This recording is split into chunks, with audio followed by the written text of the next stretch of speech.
18 दिन चलने के बाद महाभारत के विशाल युद्ध में रक्तपात के सिवा कुछ हासिल नहीं हुआ। इस युद्ध में कौरवों के समस्त कुल का नाश हुआ। साथ ही 5 पांडवों को छोड़कर पांडव कुल के भी अधिकांश लोग मारे गए। लेकिन इस युद्ध के कारण युद्ध के पश्चात एक और वंश समाप्त हो गया। वो था श्री कृष्ण जी का यदुवंश। क्या थी यदुवंश के खत्म होने की कहानी? किसके श्राप के कारण ऐसा हुआ? कैसे खत्म हुआ श्री कृष्ण सहित पूरा यदुवंश? आइए जानते हैं। राधे राधे दोस्तों, आप सभी का स्वागत है आपके अपने YouTube चैनल डिवाइन रिचुअल्स में। अगर आपको ये वीडियो पसंद आए तो सभी लोग इस वीडियो को लाइक करें, शेयर करें और साथ ही साथ अगर आपने चैनल को सब्सक्राइब नहीं किया है आप कर लीजिए। आइए सुनते हैं कहानी को। बात उस समय की है जब महाभारत युद्ध की समाप्ति के बाद युधिष्ठिर का राज तिलक हो रहा था।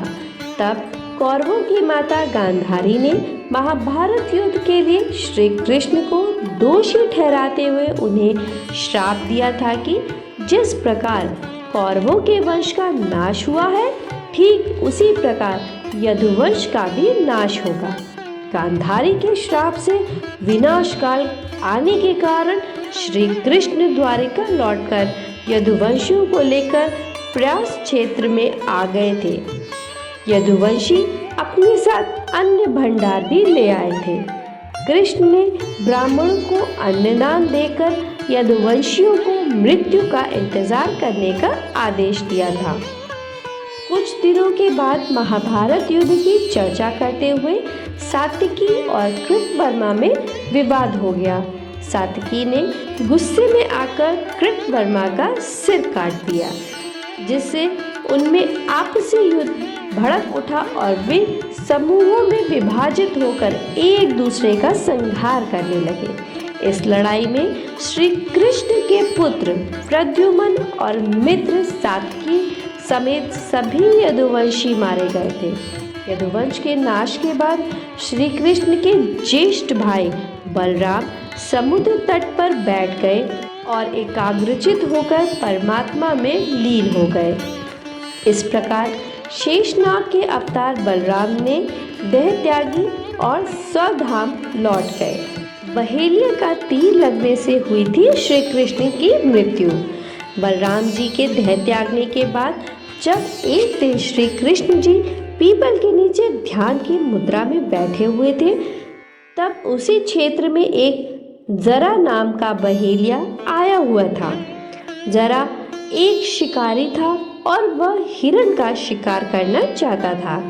जरा को दूर से हिरण के मुख के समान श्री कृष्ण का तलवा दिखाई दिया। बहेलिये ने बिना कोई विचार किए वहीं से एक तीर छोड़ दिया और श्री कृष्ण के तलवे में जाकर लगा। जब वह पास गया तो उसने देखा कि श्री कृष्ण के पैरों में उसने तीर मार दिया है। इसके बाद उसे बहुत पश्चाताप हुआ और वह क्षमा याचना करने लगा।